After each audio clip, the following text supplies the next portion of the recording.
two. Check one, two. Test check one, two.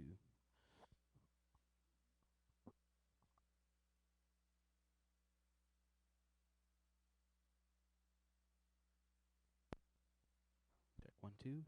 Check one, two. Check one, two. Check test one, two. Check one, two. Check one, two. Check test one, two. Check one, two. Check one, two. Check one, two. Check test one, two. Check one, two.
Check test one, two. Check one, two.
Check one, two. Check one, two.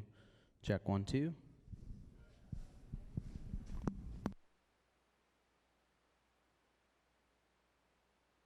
Check one, two.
Test. Testing. Okay, we're good. Okay, everybody. Thank you for joining us. I know it's early in the morning. We do have a sale going on here later on this evening, so we thought we would get everything going early. I have the pleasure of being joined by a couple of people that I've had the opportunity to work with for over the years, from Fasig-Tipton, Anna Seitz, and Reed Ringler. And I'm just going to really throw it to them. We really encourage questions. I know already I've fielded a few questions, and they're great questions. So these are the people you want to ask. So I'm going to let you guys take it away. And I don't know, maybe we'll let ladies start first, but Anna, introduce yourself first and tell us. My name is Anna Seitz. I work here at Fasig-Tipton along with Reed Ringler, and we wear a lot of different hats at Fasig-Tipton. Reed and I both recruit buyers. We recruit horses for certain sales. I do a lot of the hospitality at Fasig-Tipton, a lot of client relations, a lot of racetrack sponsorship, so it keeps me very busy. I'm also a mother of two little guys, and on the side, my husband and I have a bunch of racing syndicates similar to the model that you all have, small fractional, but mine are all-female racing syndicates, most of mine, and I have horses in the USA, Australia, Ireland, and recently France. And those syndicates are women owning horses together all over the world based on education, but also having a fun time and allowing the owners to network with each other, learn about horse racing, have a good experience. But to me, I truly try to make it an enjoyable, fun thing, and I think that's the same model as the Empire Racing Club, is getting a lot of great people together who love horse racing and teaching them, and so I feel like we have a lot in common in that aspect. Anna, I'm just going to ask Anna quickly a question because I've seen her in action. You deal with a lot of owners. You deal with a lot of clients over the years. And tell me some of the nuances in dealing, especially with some of the newer owners coming into the game. What are some of the questions you get? What are the challenges they face, and how do you guys overcome all that? That's a very good question, because every owner is different. There's a lot of my syndicate members aren't necessarily coming in trying to buy 100% of a horse, whereas a lot of my Fasig-Tipton clients that Reed and I are recruiting are coming in to buy very expensive horses. So you'll get different types of questions, but I kind of say the same thing to anybody that's new, and the importance of forming a great team. Getting people around you who are the best at what they do. If it's your trainer, if it's your bloodstock agent, hiring a very good veterinarian to help you at the sales, people you can trust. But also, you know, you want if you do eventually go out on your own with the racing club, I know that they take care of all of that for you and work with only the best. But you want to work with people who you get along with. You want to have personalities that fit yours, because you want to have a good experience. So if you have a trainer that just you're not getting along with, you're not going to have a great experience. So it's worth interviewing, sitting down and taking the time. There's a ton of research to be done, and spending a lot of time at the racetrack, spending a lot of time at the sales. And if you can do your homework first before you dive in, then you might have a little bit better experience. But again, it's a game of luck. It's a lot of numbers, and you could buy 100 horses and hopefully get a lot of good ones. You know, it's just about continuing to try and better yourself, but also realize that you need good luck and good experiences and horses to stay sound. So it can be a frustrating sport, but it can also be the most exciting and rewarding thing you'll ever do. Absolutely. And Reed, maybe you can talk to, because there's a little bit of overlap. I know that you also deal with owners and buyers as well, but tell me a little bit about some of the nuts and bolts, maybe what people don't realize at first glance, how a catalog is put together, how this whole thing comes together with these major sales. Okay, I'm gonna go 5 minutes as fast as I can about Fasig-Tipton and how this catalog kind of comes together. The sales calendar for Fasig-Tipton is cyclical. We have 14 horse sales a year, 3 up here at Saratoga, 3 in Maryland, 4 or 5 back home in Kentucky, and a couple in California. We haven't been in that market for a long time, but we are in the middle of the yearling sales calendar. So that'll go through October.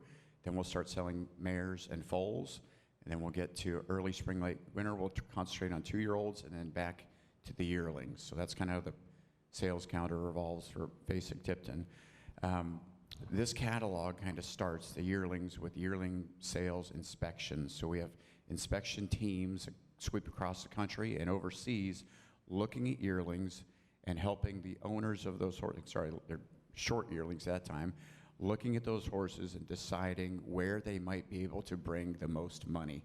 Because when that horse sells for the most money, that owner of that horse wins, and then the sales company wins. And Fasig-Tipton works on a 5% sales commission that funds our entire company. So we look at all the horses. We have many sales across the country, as I just said. Our competitors, Keeneland just concentrates in Kentucky. That's where they have all their sales.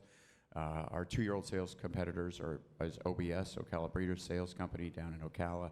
They concentrate just down there. Fasig-Tipton is a traveling band of gypsies.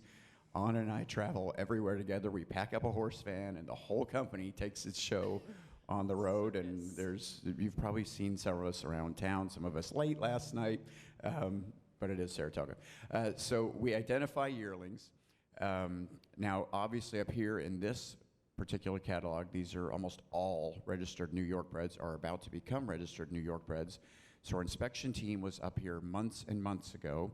The sales average for this sale is somewhere in the $80,000 to $100,000 range. So we are out on horse farms up here in New York looking at these horses, or in Kentucky looking at New York breds. We know that that horse to come up here and perform well at the sales ground is going to have to be a horse that we can evaluate somewhere in that ballpark. So it takes a lot of vision to look at that little horse in early winter and try to figure out what they're going to look like in August. So sometimes we'll come up here several times to farms to identify these horses. The big sale that we just had last week, the average was over $400,000 this year with several $1 million yearlings. That is the highest grade on average that we're going to sign horses, not only in the United States, but in the world. So we are looking for the 200 best physical yearlings with pedigrees in the world for that sale.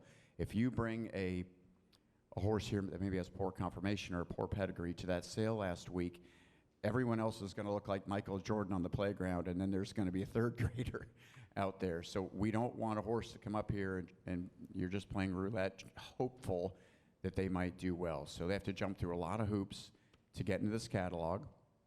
It's Anna and my job. Once we get the 4-legged, we've got to get the 2-leggeds. So we do a lot of buyer recruiting. Anna Seitz puts on the best show at any sale anywhere in America. She makes these horse sales into festivals and experiences for people. She's extremely good at what she does. And then she's shopping the sale for horses for her syndicates too. So she wears an incredible amount of responsibility and hats for what she does.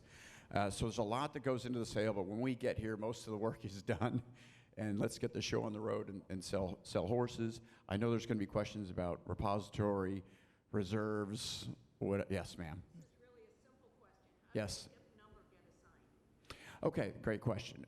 So it's mainly by lottery and by the mayor's last name. So we will reach into a hat. We'll have 26 letters in there. We'll pull out a letter. Let's just say that letter is, let's see, what the first horse in the ring is tonight. What's her last name start with? T. So T was the letter that we drew. So hip number 1 tonight, it's actually 301 because we're chasing the select sale, is Take a Vow is the name of the mare. The next mare is Take Care Babe, and then we've got Tanglewood Tail. So the hip numbers are corresponding to the mare's last name, which was the random letter that we pulled out of a hat at Fasig-Tipton 6 weeks ago or at a bar. So okay, so that was my 5-minute synopsis of Fasig-Tipton and what we do. Yes, sir. Realizing that you all are bloodstock agents, but I've always been curious over many years, why are the horses in Kentucky that are Kentucky bred valued so much more than anywhere else in the country?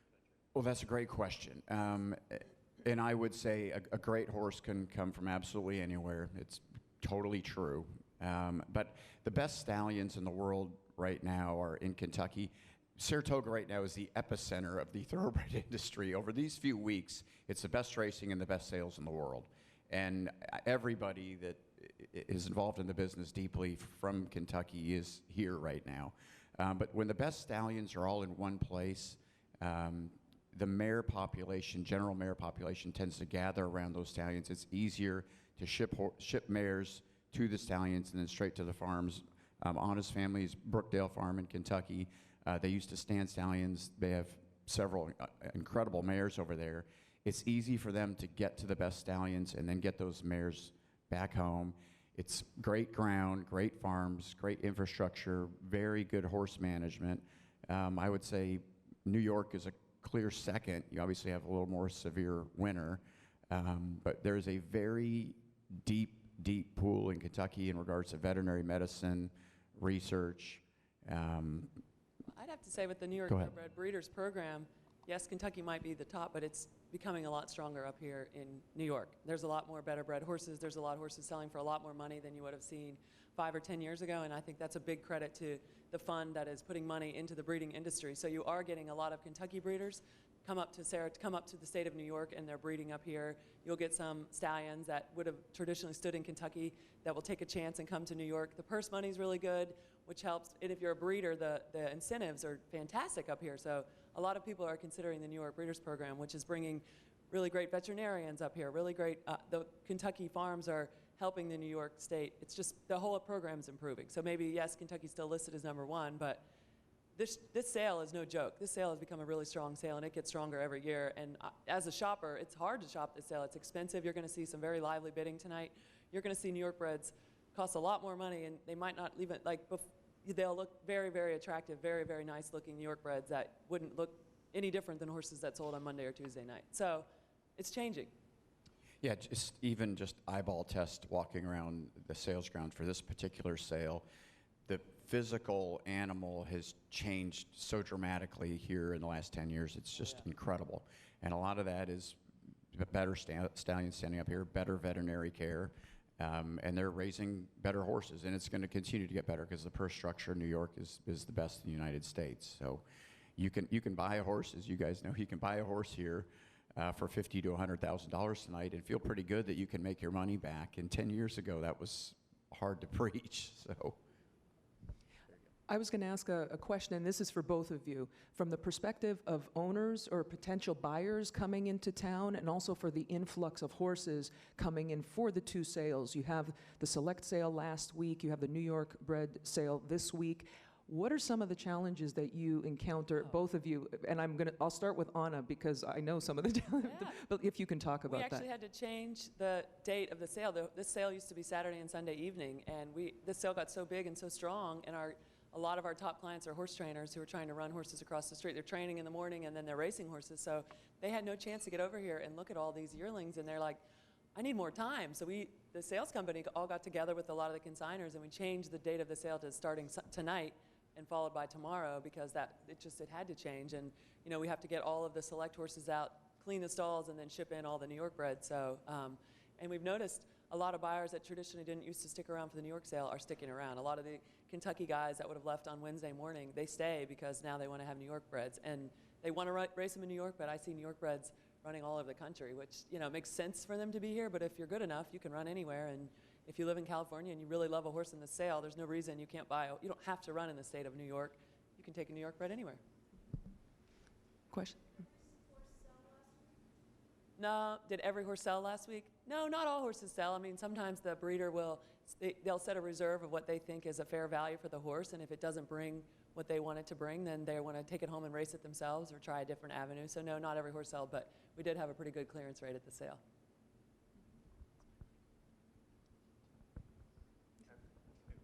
So you said the average cost this year was $400,000. That's up from last year, right? Yes, that's correct.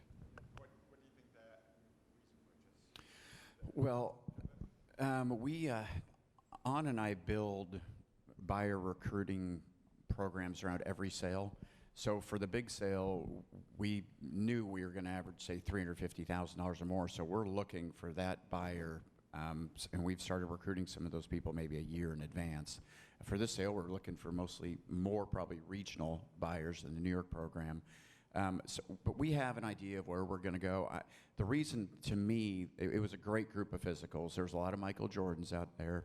Anna and I thought, did a great job bringing everybody to town. There was an international crowd.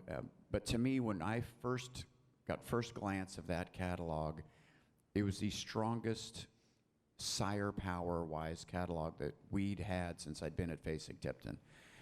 We had a lot of Intermischiefs in there. We had a lot of Curlins in there, and American Curlin, it has been Pharoah. the year of Curlin for horse sales. A lot of American Pharaohs, a lot of Tappets.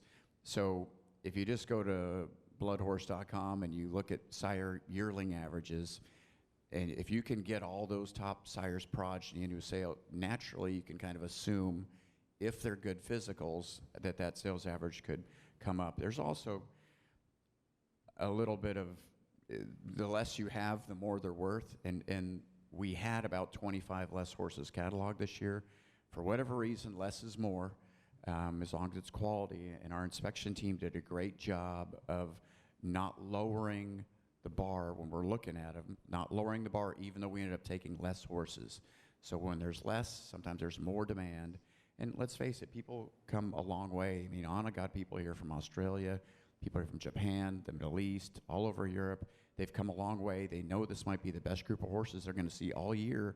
They've come a long way. They want to buy something. Well, and our graduates so- are running really well on the track. I think all those things together, you know, we've had a lot of really good racehorses come out of the catalog. And if you're a buyer and you come to a sale and a horse you buy out of that specific sale runs well, you're going to want to come back. And so it just also, I think, ties into, it's just like all the things Reed said, plus the graduate success, plus the city of Saratoga, the whole experience of coming up to Saratoga, going across the street, enjoying a wonderful weekend of racing, going to all these fun parties, hanging out with a lot of people that are similar to you in that you love horses, you love shopping the sale, you love talking about pedigree. So somehow it all just works, and it just gets stronger and stronger every year. I think it takes years off of all of us, our lives at Facing-Tipton, because we're just busting at the seams. Like we can't, as you've probably seen, you can't, there's not even standing room inside here, and the sales grounds are packed, everywhere's packed, but it's kind of the place everybody wants to be.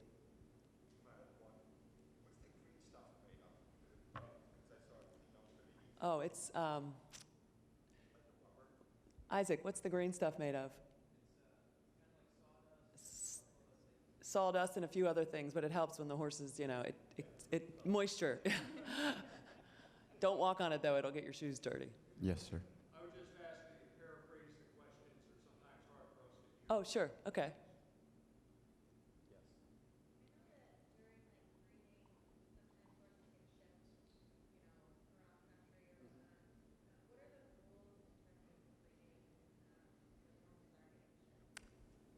She was asking, what are the rules of if you're shipping horses around the country or even the world? Some stallions will breed Northern Hemisphere time. They'll breed in Kentucky, and then they might go to Australia, which is Southern Hemisphere time. So that's a very loaded question because if you're doing the New York breeding program, the rules are different in every state. So they might say if you want to have a New York bred, you know, you just have to. We could sit down and talk about that. But if you're shuttling to another country, you have to go through quarantine. So if you want to have a New York bred versus a Pennsylvania bred versus a Maryland bred, there's just different rules for each state of how long the mare has to be in that state, and she has to drop the foal in that state. And, you know, obviously going to another country is very taxing on a stallion. And then some of the top stallions, which I think is very interesting, who are very, very successful in the United States, might shuttle some Southern Hemisphere, and it doesn't work. They will go down there and breed a lot of mares and just not have the success in Australia that they might have in the United States. So it's just different horses work well in different climates and different, you know, regions. There is no artificial insemination with thoroughbreds, though. That has been fought in court, and there's a huge battle in Australia that went on a couple of years about it. I think if you were to talk to the important people that are at the jockey club meeting right now down the street, they'd say they're trying to protect the breed. And I think they feel like with security cameras and stallion barns and everything computerized and done in the lab, I mean, there's a certain amount of security involved with it. And I think if you're shipping stallion semen across state lines, and I don't feel like they feel like they can protect the breed that way. You don't want to have huge amounts. You want a stallion to only be able to breed so many mares. You don't want a stallion to be breeding thousands of mares. So I think it's also quantity, to keep numbers that are reasonable, to keep the market fair. You just don't want to flood the market with one stallion's babies rather than, you kind of want to keep it fair. I do think you'd have a hard time convincing a lot of stallion owners that it would be in the best interest of their stallions or their farms to start doing that. feels like in the quarter horse industry, if it was a total money grab and that trying to transport that mare, let's just say from Texas to Kentucky to be bred, if it was just about that, that they wouldn't go for it. It's just not enough. But the thing is that there are more poorer quality horses, thoroughbred horses, than high quality. It seems to me more high quality horses would result in better competition, more interest in the fans, things like that. I would say that most people that work either Fasig-Tipton or have been in the industry for a long time think there are too many mares being bred still today. And the quality mares that need to be bred in a live cover are being bred. So I don't think there are mares that are in anywhere in reaches of the country that aren't getting bred or that would need to be artificially inseminated to produce more quality horses. Yes. Of course.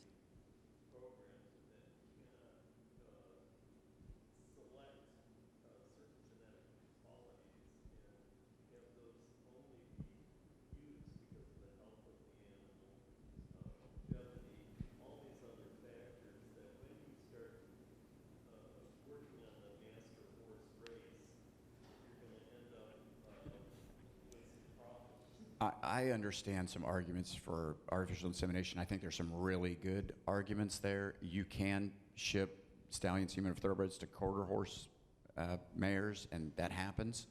But there are good arguments for it. There was good arguments in Australia that some of the stallion farms and where the mares are located are thousands of miles apart in remote areas, and even in New Zealand. So there were some really good arguments for it over there.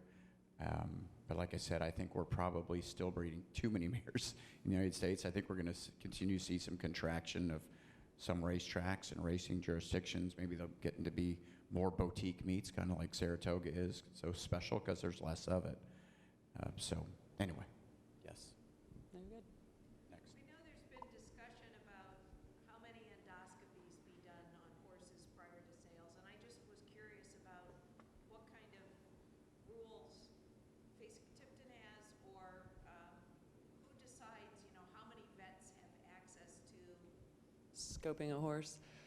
or She's asking about how we come up with rules like the conditions of sales, and when you scope a yearling before the sale, I'm not sure if you're familiar what that means, but you send an endoscopic exam to look at the airway. So some people say that these horses are being scoped too many times, and the sales companies are talking with the consigners and with the veterinarians to come up with a way to maybe limit that, because it can be hard on a yearling's throat. And coming up with, there's a thing called video scoping, where you can have a video scope and then turn it into the repository instead of every vet going and scoping that horse individually.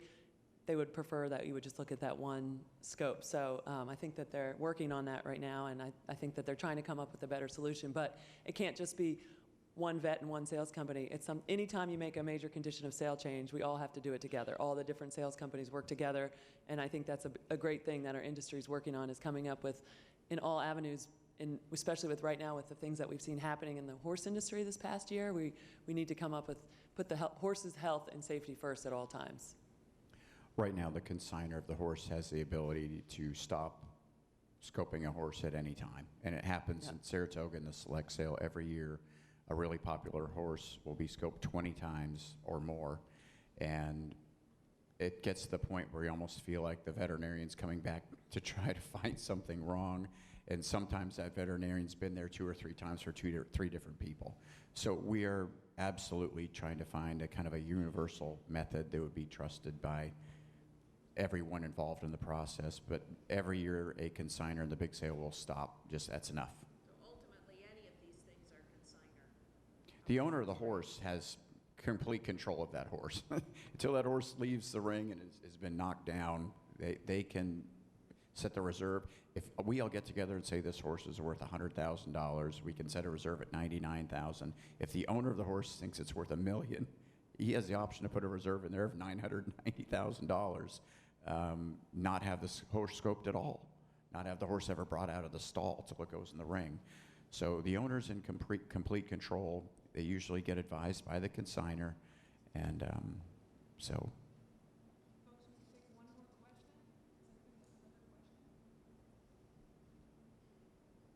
Yes, ma'am.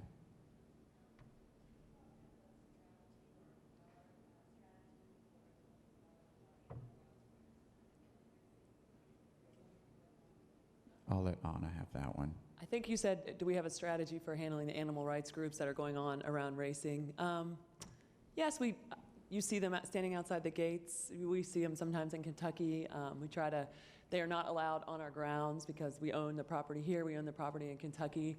So we just try to, a lot of times there might be 10 people outside the gate, but because the media will pick up on it, they'll make it a lot bigger deal than it is. And out in California, I know PETA got involved with, Belinda Stronach actually was speaking to him, and California changed the rules with whipping relating to the babies, the 2-year-olds, and they changed the medication rules. So I think it ended up helping out in California because it's a lot more humane, the new rules that have been the new rules that are put in place.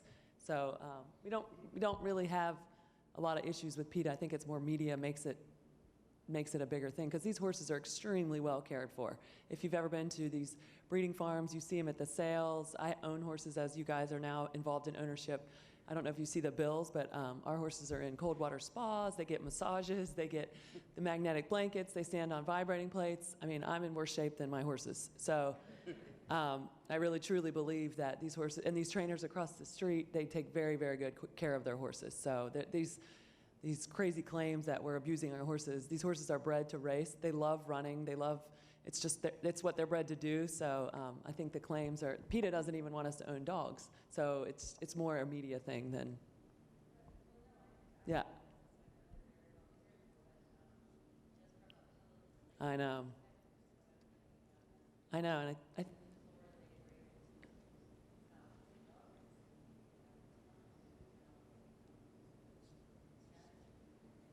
I think that you're 100% right. The industry really needs to come together with all these different disagreements, and we need to figure out a plan all over the country, not just in the state of New York, not just Kentucky, not just California, but I think we're trying to work through that right now, and it's a large process, but I think it needs to happen. We all need to be on the same page with the same goals and the same rules and regulations, no matter what state you're running in. The best thing I've seen done so far in California, the horsemen's groups rallied together, and they had a larger group of people counter-protesting PETA with the I Love Horse Racing campaign, and we support and we love horses. And when you have grooms and families and trainers all together saying these horses and their ability to run are feeding our family, we love horses, that drowned out a lot of the noise. And they did that at Sanity, and they did it at Del Mar. So I think seeing the horsemen's group rally together like that is the best PR that we can have. People out there with pickets standing alongside them saying, this is how we're feeding our families. You don't see that on the news. And we love it. The other side, unfortunately. I want to thank both Reed and Anna. There's a wealth of knowledge, not only up here, but with the staff of Fasig-Tipton. And I have to say, having dealt with Fasig for many years as a journalist and in my vast capacities and concierge and all the things that I've done, they really, really step up when it comes to the industry. Yes, it's a business. They're here to make money, but they put their money where their mouth is, and they really help out. And I want to thank them also today for being here, for giving us, allowing us to come in here to have this this talk, because they really do support the industry. So let's give them a hand. Thank you. And if you guys have any questions later, if you want to come by, the sale's open to the public at nighttime. It starts at 7 o'clock tonight and 12 o'clock tomorrow. And feel free to grab Reed or myself, and we're happy to answer more questions. But now is the main event with Mr. Green and Aaron coming up here to teach you guys a lot of fun stuff. Thank you, guys.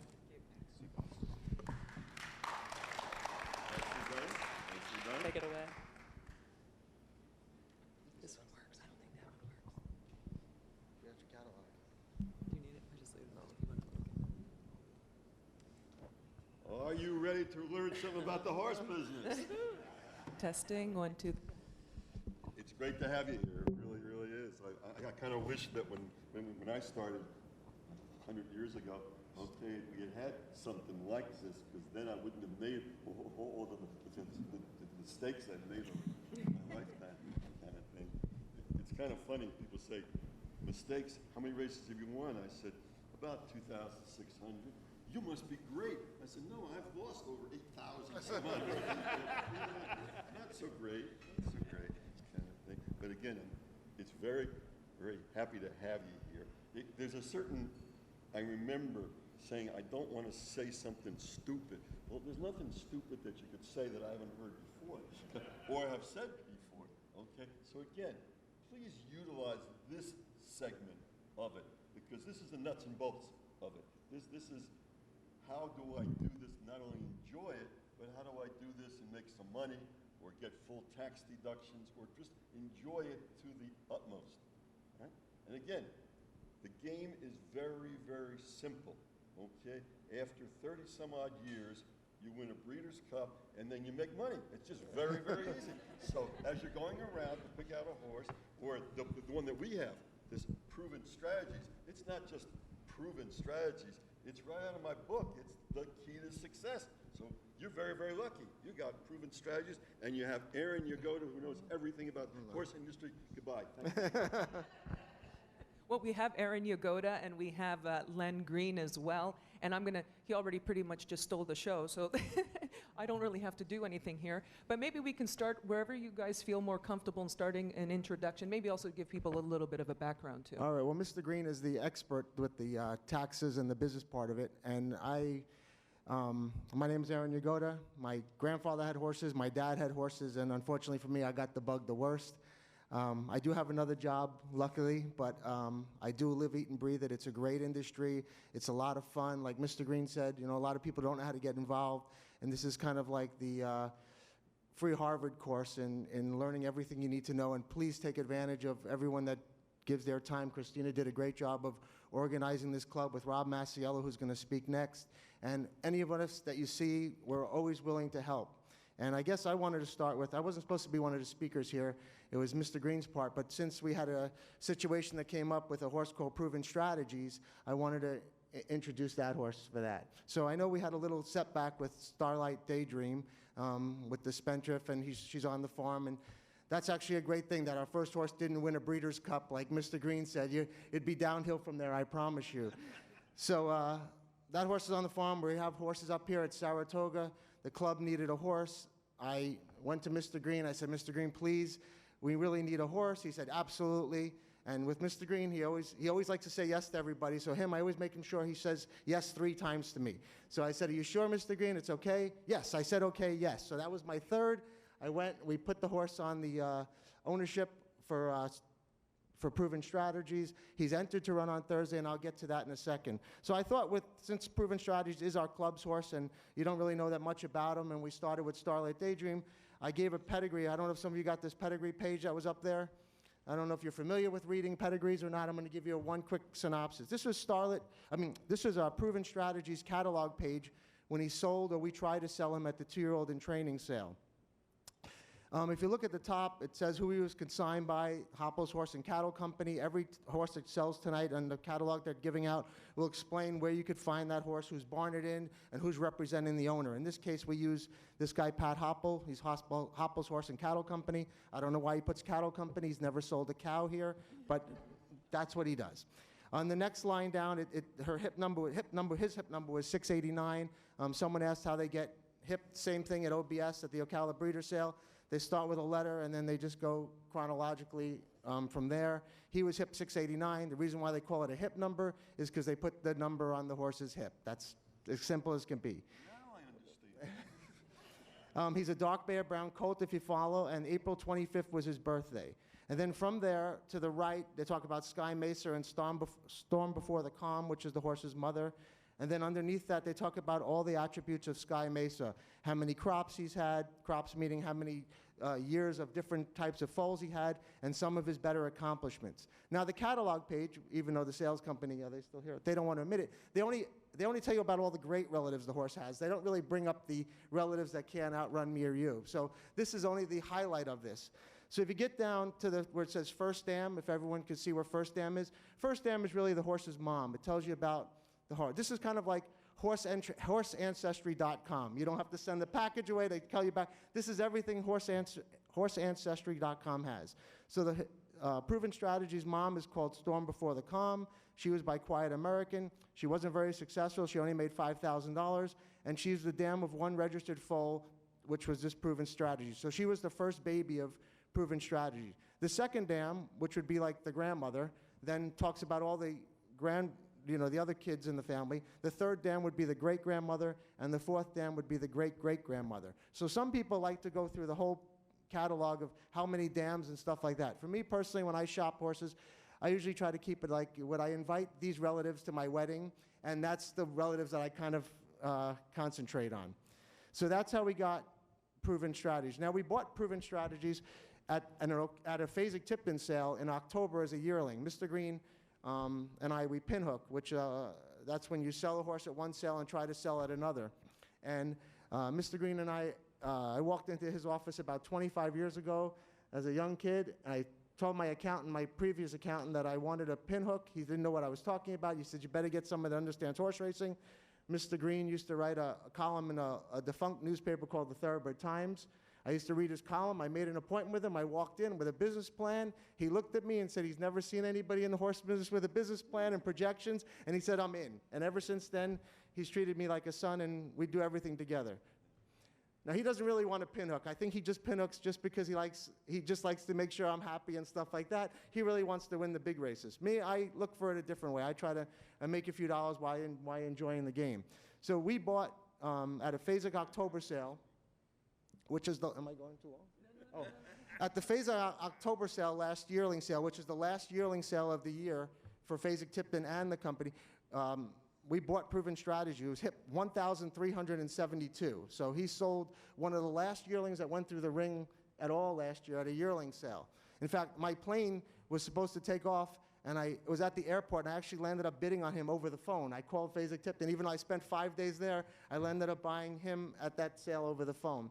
And then we put him in training to sell him as a 2-year-old sale. So we put him in training. He was doing quite well. He then breezed at the Ocala Breeders' Sale. He worked a quarter in 20 and 4, which was 10th fastest of the 400 horses that breezed the quarter at that sale. There was 1,200 horses in the sale that we went to resell him, but most of them went 1/8 of a mile. About 400 of them went 1/4 of a mile, and he was the 10th fastest. I called Mr. Green up. I said, I think we're going to get a lot of money for this horse. And he said, great, let's see what happens. Well, a lot of people didn't like him. He's kind of small, but he vetted clean, and he just wasn't that popular. We sold the horse at a previous sale for a lot of money, for $550,000, that we bought at the same October sale for $70,000 4 months before. And yet Proven Strategies was working just as fast as this one. One became very popular. His name is Schrodinger. He actually won first time out and was the favorite at the Best Pal Stakes yesterday, but he was scratched. He was sick. And now we have Proven Strategies. So I called Mr. Green up, and I said, listen, we don't have a lot of action. We don't have a lot of interested buyers of Proven Strategies. What do you want to do? He said, well, do you like him? I said, yes. He's never had a problem. He's always tried hard. He's worked well. We're just not, he said, okay, put a reserve of $74,000 on him, because we paid $55,000 for him. In the racing form, it looked like we bought him for $77,000, but we bought him for $55,000 at the previous sale. So Mr. Green said, fine, we'll put a reserve of $74,000. If not, we will, I'm just looking at my notes here. If not, we will race him. I said, okay. So $74,000, the day's getting late. Mr. Green left. His son, John, who's his racing manager, told me, well, let's sell him for $68,000. So I said, well, Mr. Green's really my partner. I got to check with the big boy. I can't get Mr. Green on the phone, so I don't know what I'm going to do. So I decided that I was going to bid the horse up to $74,000, like Mr. Green originally told me, and then buy the horse if need be. So we got to $74,000. Somebody bid $75,000. I didn't really like the guy who was bidding on the horse. I didn't want him to get it. He takes these horses overseas. I never see him again. I'm like, I'm not going to let him get it. I'll bid $77,000. If he's going to take him overseas, I'll make him pay $80,000. Well, the hammer dropped, and now I own Proven Strategies for the second time, right? Don't know what to do. Mr. Green gave me instructions to sell him at $74,000. He's usually really good to me. He usually doesn't get upset if I'm, if I'm $100,000 off, I'm sure I'm going to get a lecture. But for $2,000, so I call him up. He said, fine, we'll just race him. So a couple of days go by, and Mr. Green's like, how are we doing? What are we doing in Proven Strategies? I said, we're going to send him to Mark Casse. He said, wow, Mark Casse, how did we get Mark Casse? I said, I had Mark's phone number in my phone. I dialed his number. He answered, and he said he would take the horse. So that's how we landed up with Mark Casse. A couple of days later, Mr. Green calls up. He goes, do we have a name for this horse? I said, no. He said, I got the perfect name. So in my real job, I make matzah, kosher foods, matzah. He said, we're going to call this horse Mucho Matzo Man. I said, Now, Mr. Green owns more of the horse than I do, so he's my real boss. I mean, he's like my dad, and I'm the minority partner, but he does let me have a say. And I hung up the phone. I'm like, this can't happen. So in the Thoroughbred Daily News, every month or every couple of weeks, he writes an article called Proven Strategies. I said, you know what? I'm going to name the horse Proven Strategies. He's not going to say, no. I call him up. I said, Mr. Green, Mucho Matzo Man, why don't we just save that for another day? How about Proven Strategies? He's like, I love it. Okay, let's do it. So I got 3 yeses in one conversation. We changed the name to Proven Strategies before he had a chance to change his mind. So that's, what? That's exactly what happened. I didn't want Mucho Matzo Man running in the 3rd race. I got picked the train, picked the name. And so now he's run, so we send him to Mark Cassidy in Canada. Mark called me up. He's training really well. He's training on the synthetic, which Woodbine has a synthetic surface, which is similar to the OBS. I figured I'd send him to Mark for 2 reasons. In his pedigree, if you look in the second dam, a lot of the money there was won in Canada, so I figured his family liked Canada, and were mostly probably Canadian breds, even though he's a Florida bred. And also, I wanted to keep him on the same type of surface. So Mark told me he's training really well, we'll be okay, don't worry. So now I'm away, and he said the horse is ready to run. He's almost ready to run, but we're going to run him anyway, we're going to give him a chance. So now, the day of the race, I'm getting calls from a guy in Las Vegas. Now, I don't gamble, except owning them is a big gamble, but I don't really like to bet. And I get a call from a guy in Vegas. I get a guy from Florida. They're saying my horse is tipped all over the track. He could really run. I call Mark up. I said, Mark, is this horse really good? He goes, Aaron, he's okay, but my other horse that is running in this race is a little better. He's more seasoned. So I'm like, maybe they got the wrong Cassie horse. So our horse went off at less odds. Mark's other horse won the race. So then Mark breezed him on the grass one day. So you know this horse might be a better grass horse. I'm going to send him to Saratoga. So I called Mr. Green. He's like, whatever Mark wants to do. We landed up here in Saratoga. We ran him on July 27th in the 7th race. He had the lead at the 8th pole and got a little tired late. And he was fifth beaten 2. And that's how his career. So now you know as much about Proven Strategies as I do. Well, we also have I wanted to know if maybe you can just walk us through the finer points of the video, because we have the Breeze video of when the horse worked at the OBS sale. So if they'll put this up in just a moment here, and maybe we can watch. And now, what are you looking for? This is him. He's getting ready to break at the quarter pole, which he just passed the quarter pole there. He's in the middle of his work. He's going a 1/4 mile at OBS. And you see right now he's on his left lead well, now he just switched leads. I don't know if you could see that. He switched to the right lead, which is what you want to see. He did it with the rider really not asking him. And when he comes up, you'll see 20 and 4 as he crosses the finish line. And that was the 2nd fastest of the day, but the 10th fastest of the whole 4-day sale. So I really thought we were going to do really well with Proven Strategies, but unlike some things, you're wrong, and the market just didn't like him as much as we did, and that's how we landed up with him. But I'm very happy that we bought him back. So he is entered for Thursday. We did enter him, so you guys have instant action right away, and I really thank Mr. Green for letting me. I actually talked him into it, and he was okay with it. And he's entered, but he's on the also eligible list. So when they overfill a race, they draw a very archaic system. They draw the pill like, Fasig-Tipton's archaic system of pulling a letter out of a hat. They pull the pills out of a bottle. The race was oversubscribed, and unfortunately for us, we landed up on the outside. So even if there were some scratches, we will draw in, but we'll be on the way outside. And I don't know if we're still going to run them or not. I'm going to speak to Mark Cassidy. But not to fear, there's some other races up here. The next day, there's a stake race. Not that he's a stake horse, he's still a maiden, but it's coming up with a very light field of only 4, and maybe we could run in there, just try to get 3rd and get a little stakes place. We're going to make that decision. And if not, on Sunday, there's a race in the book for $75,000 claiming. I hope your first horse doesn't get claimed, because I don't know how you'd do with that.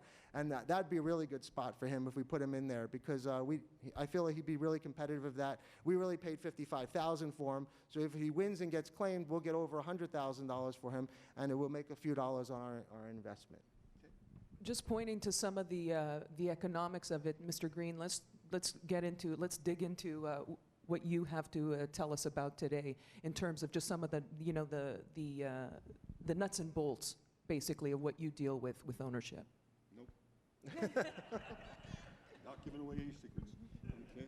But what I really want to do next, if it's okay with you, if you can't hear me, there's something wrong. Okay. Because my voice really carries very, very well. Okay. What I'd like to do is kind of get some questions from you, which I'll be happy to repeat. Okay?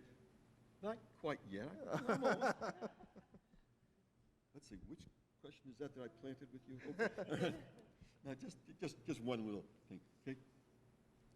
When I was sitting where you're sitting, okay, and started out, okay, I remember going to my first sale and looking at a horse and coming back to the trainer and saying, this horse looks pretty good. I said, this colt looks very, very, very good. He says, fine, but it's a filly. Or, this horse is not selling very well. What's wrong? He says, do you see that it has a hunchback? Okay, a sway back. So this learning process is there. So again, I'm trying to bridge that kind of thing. Or the first time a horse ran for me, and I said to the trainer, I want to give the orders to the jockey as to how to run the race, because I know how to read the racing form and I know where the horse should be each time. So he says, fine. So I said, here's where it should be. It should be about 23 seconds, okay, and then it should be on the outside coming around the turn, because that's the best way it works and what have you. He looks at me and says, si, senor. He didn't speak English. So again, it's a lot of fun in this business, but it's also a learning curve. Ask the question number 4. Yeah.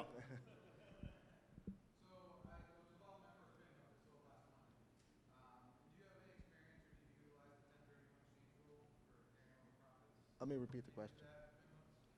So the question was, this man was involved in his first pinhook last Monday, and if there's a 1031 exchange rule, and they asked Mr. Green if he uses that. The tax aspects of this game are fantastic. Same as you are new coming in. Unfortunately or fortunately, 99% of the accountants have never handled the horse industry, where the rules are so different than they are for anything else. So the advantage of running over 10,000 races and owning over 200 horses myself is that I know every aspect of every tax law, because I was a tax man, am a tax man, and therefore utilize not only the losses to make sure I can utilize them, but also defer the gains. Okay, so what the gentleman is asking is, let's say I'm fortunate enough to sell a horse and make a profit. Does that mean I have to pay a tax on it? Answer is no. I can turn around and buy a similar or replacement kind of horse, okay, and therefore I can defer paying the tax on the first, and it goes to reduce the cost of the second one. Is that your question, basically? Yes. All right, so the answer is sell it at a profit, and then let us figure out a way not to pay a tax on it, because you never can go wrong selling things at a profit. Basically okay? Yep. All right. Okay, where's the second or third question? Okay, the second question is going to be something like, how do you name a horse? And in naming a horse, does that help as far as winning is concerned? So young man, I haven't met you before, but why don't you answer that question? A little louder.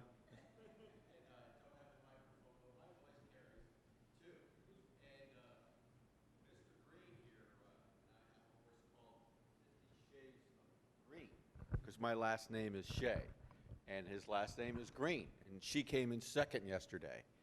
But I name my horses after my nieces and my nephews, and I will tell you that when you buy your first horse, and if it wins, it's very addictive.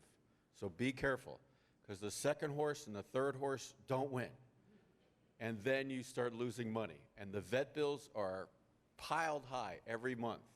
And if you have a wife like I do, you're going to be in trouble.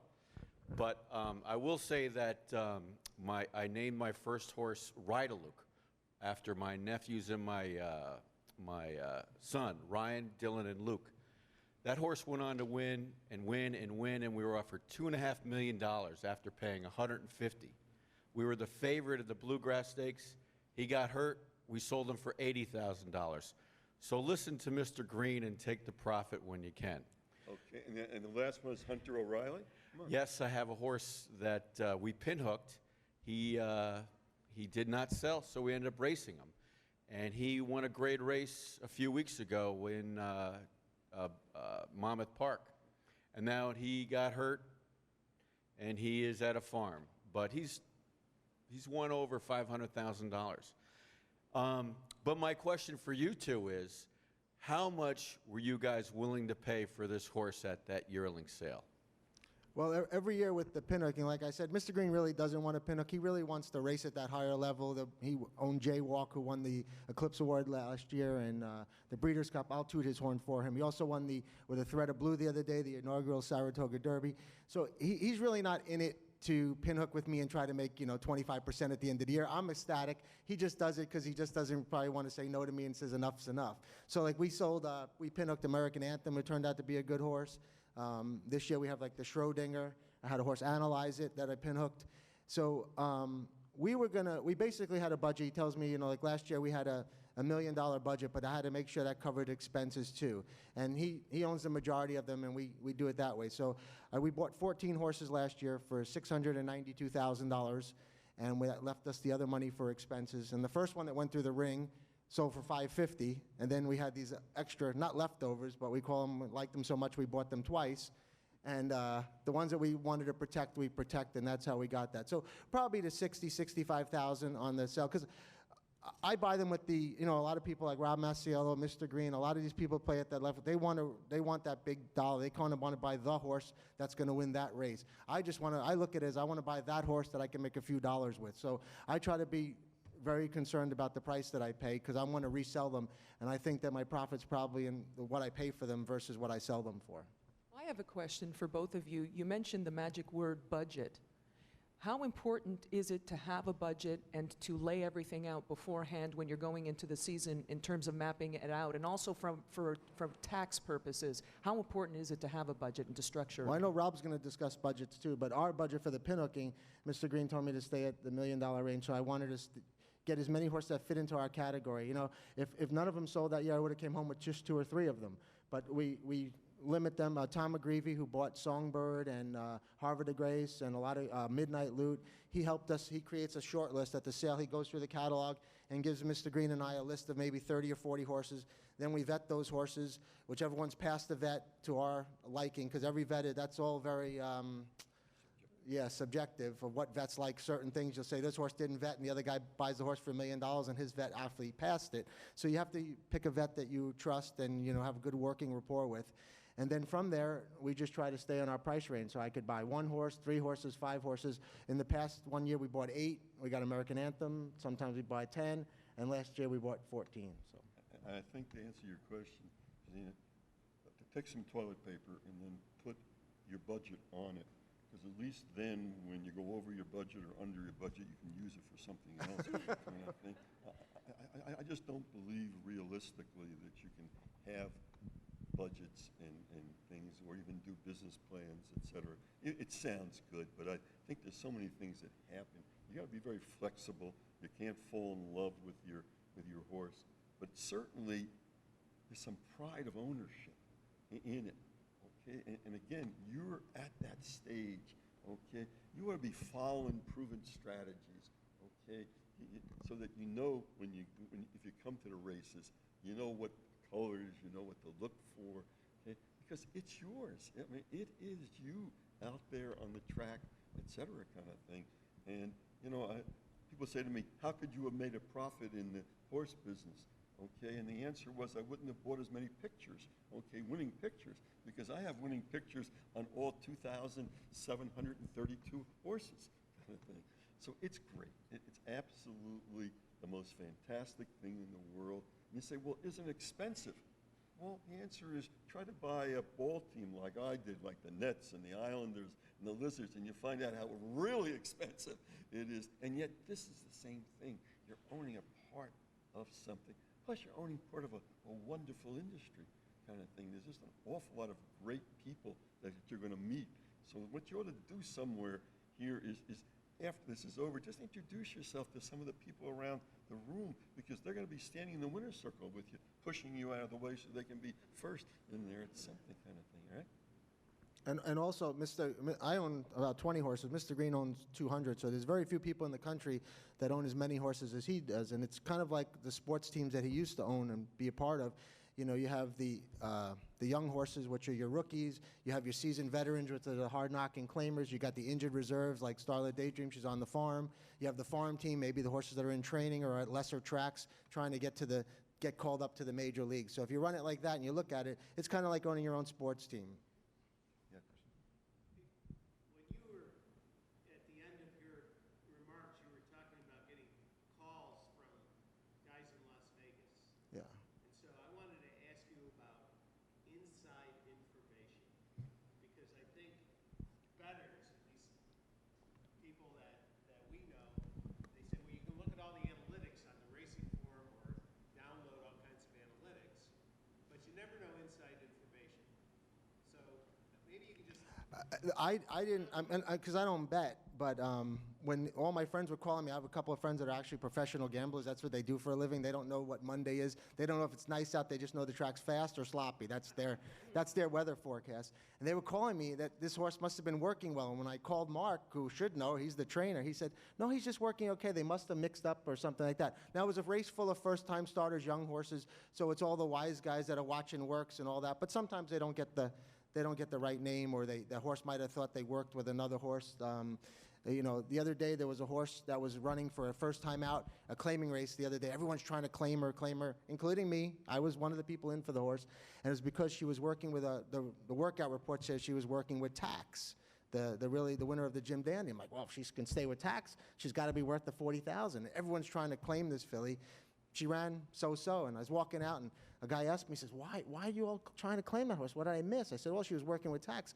And the guy who knew nothing about racing but put it in perspective, he said to me, well, you know, the championship boxer has a sparring partner, and he's not the second best guy in the world. I'm like, you know, that guy made a lot of sense. Yeah, the problem with it is if the horse could read the racing form or could see that it's a favorite, it would really help. Okay, but they can't. Okay, and they can have an off day but really, if you are looking at the racing thing, and you have to get used to the fact that again, I'm fortunate that 20% of my horses win, but 80% don't win. And it's not that I don't try to place them where they belong, because I don't care what they cost. I try to place them where they have pretty good chance of winning, kind of thing. It's really how the race sets up. You can have a horse that is the best horse, like in the Derby or the Belmont or the Preakness or anything like that. It's really where they are, their position, whether the rail opens up or not, whether they're in the way out spot or the inside spot. So really, God bless the people who bet, okay, but it's a crapshoot. It really, really is, kind of thing. What you got to do is just enjoy the experience of it, okay? And I mean, I don't want to go long, but my wife yesterday was calling a race that we were in, and she says, "Hey, we broke right, and the timing is right." And she's at the half pole, and you said it should be 46, and it is 46, and that's great, and she looks great. I said, "How's the horse doing?" "It's in last place." Well, can I just elaborate on that? Mr. Green is right. We all have to really face in this game, we have to do a lot of losing. There's no other sport where the championship team, you know, in racing, if you win 20% at the end of the year, you're doing great. And I have a pretty good win percentage because I run my horses a little less than what they're worth, and I try to go for the purse. So what they say is you keep yourself in the best of company and your horses in the worst of company. And I kind of jam my horses to try to get a higher percentage, and I do lose a lot of horses. Like the last 5 horses I ran in claiming races, I lost 3 of them via the claim box. So hopefully, if we run proven strategies, we don't lose that one, and you guys can have some more action. But no other sport, there's no championship football team, there's no championship baseball team that only won 25% of their games and won the championship. So we will take losing. And there's also, you got to realize, if there's a 10-horse field, 1 guy wins and 9 guys go home losing. So you have to understand. Let me just, I'll take your question in a second, but let me just do a quick 101, okay, on the industry as far as the tax work is concerned. Okay? Number one, okay, when you buy into a horse, and let's say this is your first venture and you really enjoy it and say, you know what, I'm going to go out and buy a horse, or a group of us are going to go out and buy the horse together. The year that you buy that horse, the new tax law says you can take a tax deduction for whatever you paid for it, plus a tax deduction. Carlton, since you're speaking to the mic, they're taping this, so I can't hear you that well.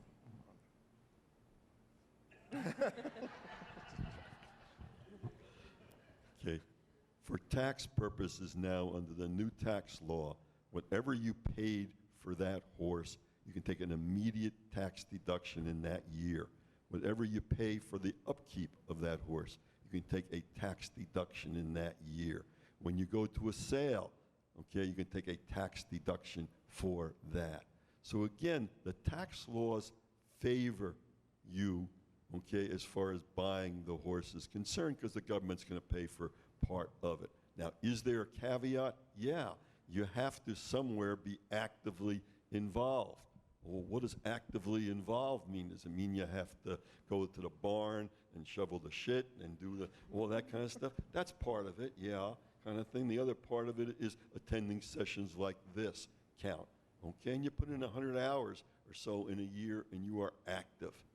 Okay? Now, well, do I have to make a profit somewhere along the line?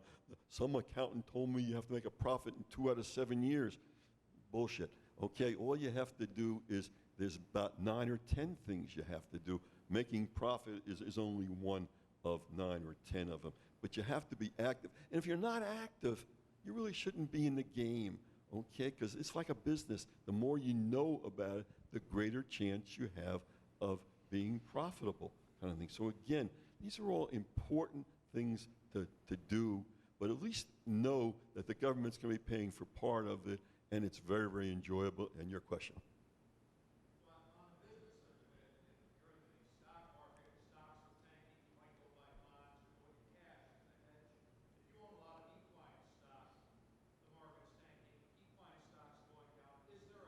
Yes, very, very, very good. That's a very, very good question.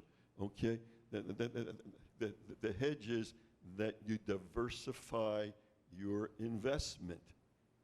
Well, that makes sense from an investment point of view, but what does that have to do with horses? I own racing horses. I own horses that we pinhook, which means you buy and sell. I own brood mares, which produce horses. I have stallion shares. Okay, so it's a whole diversification. I have a farm, which appreciates in value. Diversify your whole thing. And then if you want to really make money, start a company called Blue Buffalo Dog Food, Cat Food, which we did 10 years ago, and then turn around and sell it for $8 billion. And overall, your animal profitability is fantastic because I offset the horse losses against the dog food, cat food profit. I mean, I'm being a little facetious, but I'm saying don't give up your day jobs for this, okay? But enjoy it. It is so fantastic, the thrill that you get when your horse does what it does.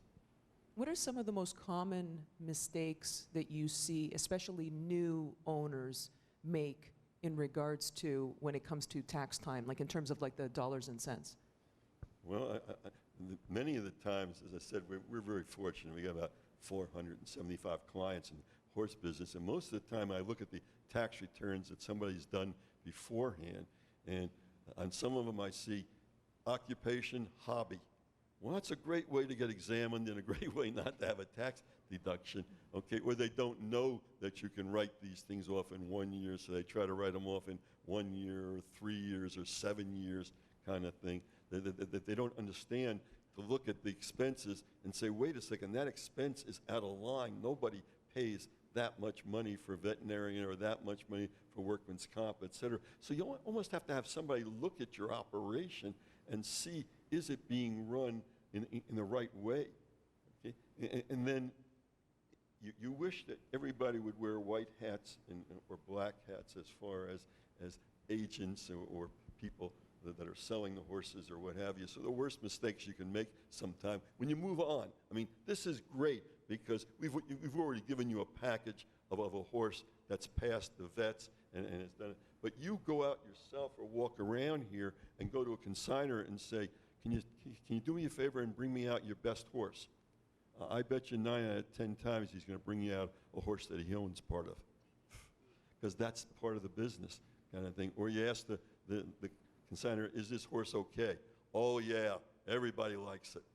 That doesn't answer my question. Has it passed the vets and not? So it's a very difficult business because there are people in it who are out to sell horses And now, I'm saying give short answers, and I'm giving a long answer. Imagine the fact that we have over 40 people who can sign and sell horses. So you would think when I went to their barn, and since I'm your accountant, okay, can you tell me if you have a good horse? And the answer is they're in business to sell horses. They're not obligated to tell me, okay, that the horse is perfect. They're in. So you got to understand that, and sometimes it's tough to do that. Well, if you get them an audit next time for not giving you the right horse, I'm sure they'll start bringing out the faster ones for you. Which is better than what you say. You're going to hire somebody to break their legs, but okay. Come on, there's got to be some other questions that you really have. I mean, this is new, exciting. I have a question. So about keeping separate set of I records. didn't plant your question. No, but this is should someone keep at what point should someone keep a separate checkbook and a separate set of books and records as opposed to, putting it in with your grocery receipts? That happens to be a good question. I realize that. I got one. Okay. Yeah. Remember I told you there are about 10 things that you ought to do if you want to be actively involved in the business and not a hobby. And one of it is you got to treat it like a business. So the same as everything else that you had. If you had another business, you wouldn't commingle it with your personal stuff because some IRS agent someday may say to you, wait a second, you're treating this thing like a hobby or a personal thing. Otherwise, you'd keep it separately. So you ought to keep a separate set of books. Put down the word LLC in the back of your mind, LLC, because horses can hurt other people, so you want to be protected. So a limited liability company protects you against any lawsuits personally. So that's another very important part of the business. And the third one is pick a good horse, name it after somebody that you really like to do, okay? Don't name it like I named the horse Going Gray, and my wife thought it was named after her, and she didn't talk to me. So again, you got to do certain things. But yes, anybody else? Oh, yes, again. How did you get started in the horse business? Everybody has these silly stories of how they started. I wish I had bought a horse like you guys, okay, and been in this kind of syndicate, because then it would have given me an opportunity to learn a lot about it. Instead of that, okay, I had an Achilles problem, and I was showing my son how to play basketball because I thought he was being a wise ass. So I played him one-on-one, and boom, the Achilles pops. I'm sitting on crutches, and somebody says, go down to the racetrack. I go down to the racetrack.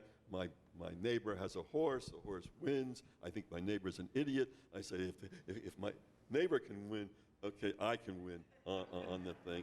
All right, but again, let me just be brief, but okay.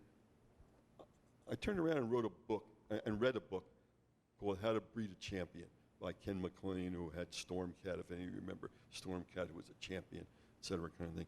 Okay, so I read his book, and it said, take Speed and put it to a stout, okay, sire, and he had Stormcat, which was a champion stout. So I went out and I claimed 62 horses that were on Monmouth and Parks racetracks because they all were able to run in 10 something or other, 10 fillies and mares.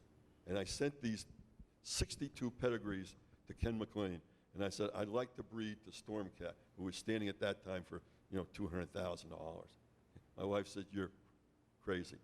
I said, yeah, but I'm a successful entrepreneur, blah, blah, blah. Ken McLean calls me up. He says, would you come down to Kentucky? I'd like to talk about breeding to Stormcat.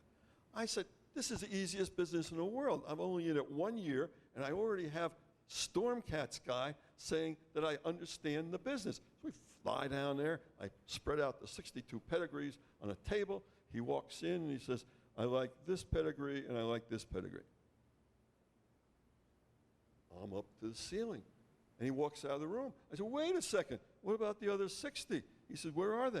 I said, they're in New Jersey and Pennsylvania, on a farm. He says, does it have a paddock? Yeah, of course it has a paddock.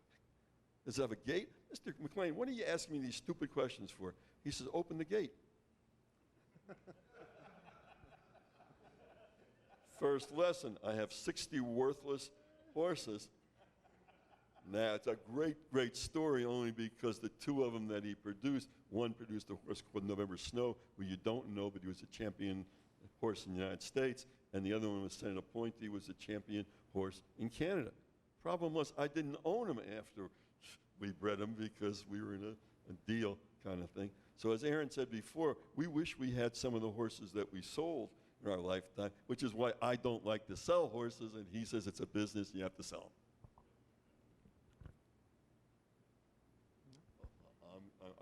I'm going to leave. Yeah, get away.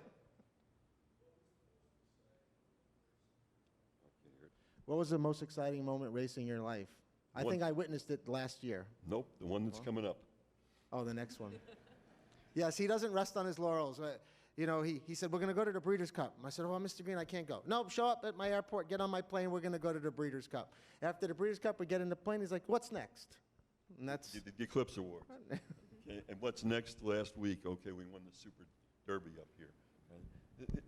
I mean, again, as you get older, I think you say to yourself, what's going to keep you young and your mind sharp? Okay? Buying 32 yearlings keeps your mind sharp. It also keeps you hungry because you got to keep on making money to feed them, kind of thing. But I think there's just thrills you have never had before. I mean, when we won claiming races, I still think it's exciting, right?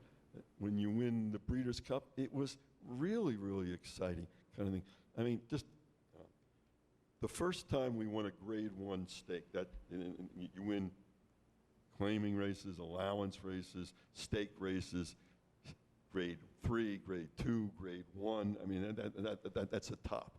Okay? The first time we won a Grade 1 stake, we were in Kentucky for the first time. Okay? And the horse won, was a long shot, okay? And I stopped to pray, okay? And I looked up, and my whole group had left, and I had no idea how to get down to the winner's circle. And here we had won a Grade 1 stake. So I think there's just thrill after thrill to thrill kind of thing. And you get to a point where you're thrilled for the people that you know, okay? I mean, yesterday, okay, Zayat's horse won, a horse called Godzilla, okay, won. Okay, and it was really exciting. It was a 2-year-old, first time. We worked with him. We helped name American Pharaoh, et cetera, kind of thing. And I was very, very happy for him. And I looked last night, it says, Mr. Zayat wants to talk to you. He's getting offers on his horse. I said, that's great. He's at Saratoga. Finish up by 10 o'clock so you can meet with him. Well, you can see he's waiting for me now. But I think there's just all kinds of things that you really can enjoy. But you're there. You're at that first step of the staircase. You can't go up the staircase unless you take that first step. And this is a great way to take that first step because you ought to be asking every question in the world kind of thing. I mean, you get a guy like Mark Casse who just won the Belmont and the Preakness. I mean, the guy knows so much. And Aaron, I mean, he knows more than Mark does, but okay. I have a question. Can people really make money in horse racing? Do people really make money in horse racing? Oh, yeah. Yes. Okay. Are there very many of them?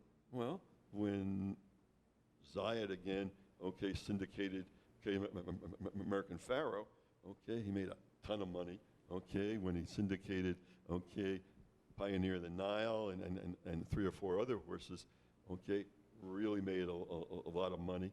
All you need really is one really good horse because what did Shanghai get offered the other day? Shanghai Express. So Serengeti Empress was offered like $5.5 million. $5.5 million, and we beat that horse.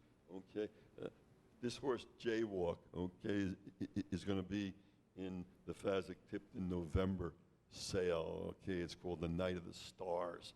We're offered all kinds of money for this horse because it's a Breeders' Cup horse and Eclipse Award horse. Okay, in my family. Okay, I voted no, we're going to race the horse another year. They voted, come on, let's at least put it in the sale and see what happens. You can put a reserve on it. We're getting private offers for it. Will you sell 20% of it? Will you sell the breeding rights to you? Blah, blah, blah. Yes, you can make money. You got to be smart enough, though, to take some of these offers. And I'm not, okay? But, yeah, again, would you say that the majority of people lose money? Yeah. But I'm really convinced that the majority that lose money don't have an idea of what they're doing. They're just, okay? I'm not saying you should have a business plan, because I really think you can't count on it. Sometimes the horse gets hurt, et cetera. But you got to have a strategy. You got to have a strategy. And you got to deal with people that you can trust and what have you. I mean later on you're going to go to see TaylorMade, okay? TaylorMade's been in the business for a long, long time, okay? Really good people. And you can ask them questions and do things, okay? When you see Frank Taylor, who's going to be showing you horses, when he started out, his dad didn't pay the four sons. And he came to me the other day and said, I'm having trouble with this next generation. They actually want to get paid. Well, but he's as knowledgeable as you can get. Kind of, and those are the kind of people that you want to associate with. They have a question.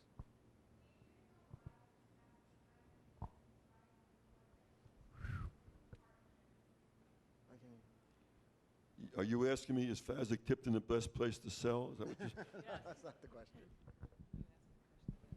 Sure. Adrian was asking, I'm new to this and aspiring to be partner this year, researching partnerships. Oh, there's all different kinds of partnerships. I mean, Rob, who buys a lot of horses, he's going to be up here next.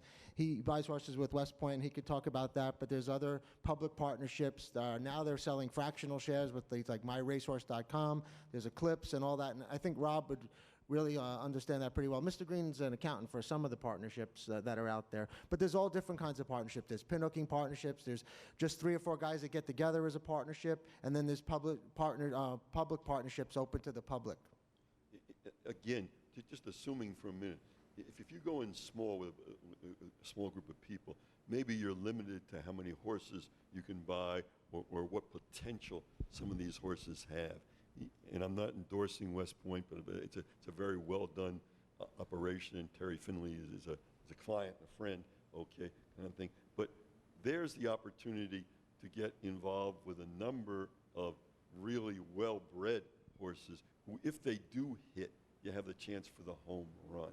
And the home run is somewhere that you're trying to get to, okay?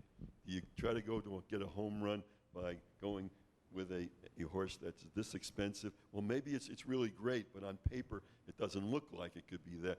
Or do you go, okay, and again, last thing, we actually did a study of horses that sold for $1 million or more.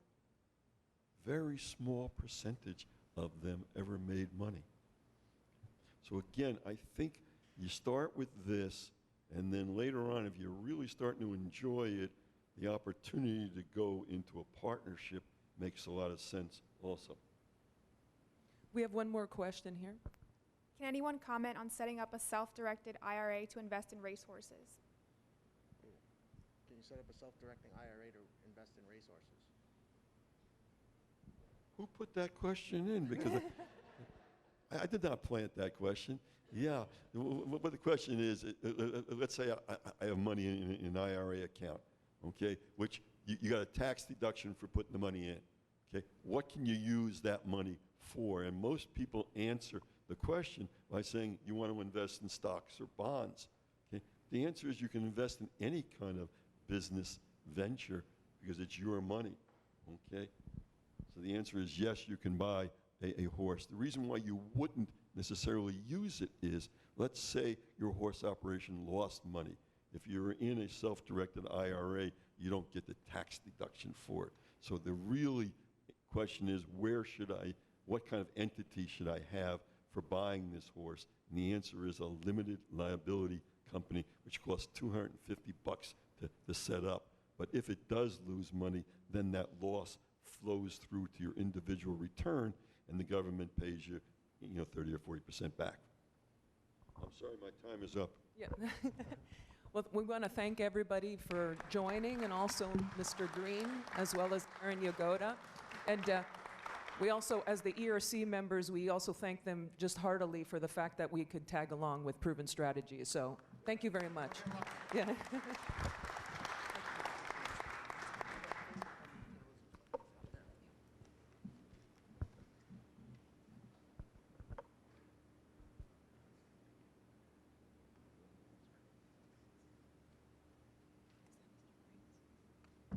Is this yours?